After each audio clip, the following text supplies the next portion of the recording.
না না না, আমার বউয়ের উপরে এত বড় অন্যায় আমি সহ্য করবো না। বড়া ঘরের ভিতর ঢুকে আমার বউয়ের ক্ষতি করে দিয়ে যাবে, এ আমি মেনে নেবো না। আর তোমার বউয়ের যখন এত বড় ক্ষতি করলো তখন তুমি কোথায় ছিলে? লেওড়া আমি তো ঘুমাচ্ছিলাম, আমি কি করে জানবো ঘরে ঢুকে পকপক করে যাবে? বোধহয় বালচা ক্লাবের পল্টু যদি আমি বাল না ছেড়ে ফেলেছি তাহলে আমার নাম বান্টু না। আহা বান্টু, তুমি একটু শান্ত হও। তুমি নিজের চোখে দেখেছো তো এটা পল্টুরই কাজ? হ্যাঁ লেওড়া, আমি নিজের চোখে দেখেছি আমার বউয়ের পাশে শুয়ে রয়েছে। চোরের বাচ্চাটা গাঁজা খেয়ে আমার ঘরে ঢুকে বউয়ের পুঙ্গা মেরে দিয়ে গেছে, আমি লেওড়া ওকে ছাড়বো না। এ কি দাদা, এখানে কি হয়েছে?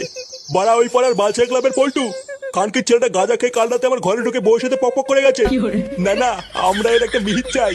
লেওরা আজকে গাঁজা খেয়ে ওর বোর গুষ্টির গার মেরেছে, কিন্তু কালকে যে গাঁজা খেয়ে আমাদের ঘরে ঢুকবে না তার তো কোনো গ্যারান্টি নেই। আমরা লেওরা এর একটা বিহিত চাই, ওই পল্টুর গার মারতেই হবে। শুধু ওই পল্টুকে কারণেই হবে না, এর ভিতরে আমার ছেলেও আছে। লেওরা আজকে সব কটার গার ভাঙবো। চলো ভাই সব, আজ এই বালচা ক্লাবে আগুন ধরিয়ে গার মেরে দেবো। হ্যাঁ হ্যাঁ, চলো চলো।